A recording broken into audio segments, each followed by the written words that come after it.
ഒരാൾ അയാളുടെ കൈവശമുള്ള തുകയുടെ 1/2 ഭാഗം ആദ്യത്തെ കടയിലും 1/3 ഭാഗം രണ്ടാമത്തെ കടയിലും ചിലവഴിച്ചു. ശേഷിച്ച 15 രൂപ മൂന്നാമത്തെ കടയിലും ചിലവഴിച്ചു.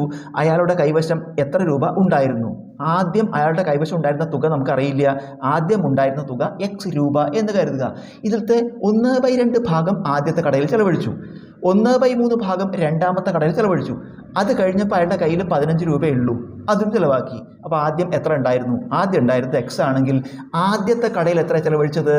ഈ ആദ്യം ഉണ്ടായിരുന്ന തുകയുടെ 1/2 ഭാഗം എന്ന് പറഞ്ഞാൽ ഗുണിക്കുക.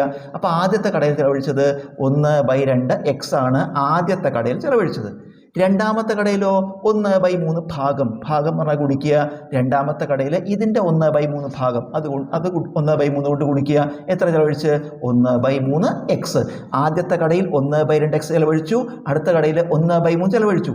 ആ രണ്ട് കടയിലും കൂടി എത്ര ചിലവഴിച്ചു? ഇത് കൂടി നമ്മൾ കൂട്ടുക, രണ്ടും കൂടിയിട്ട്.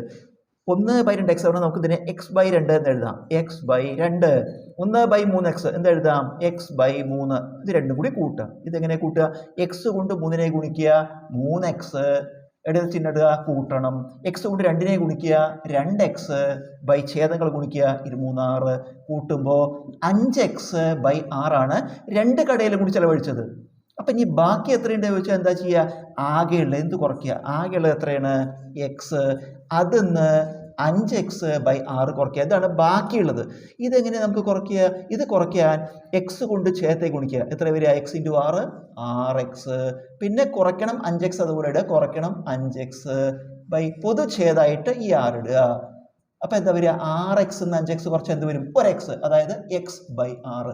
ഇതാണ് ഇപ്പോൾ ബാക്കിയുള്ളത്. അയാളുടെ കയ്യിൽ ഇത്ര ഭാഗമുള്ളത്. ആകെയുള്ളതിൻ്റെ 1/6 ഭാഗമുണ്ട്.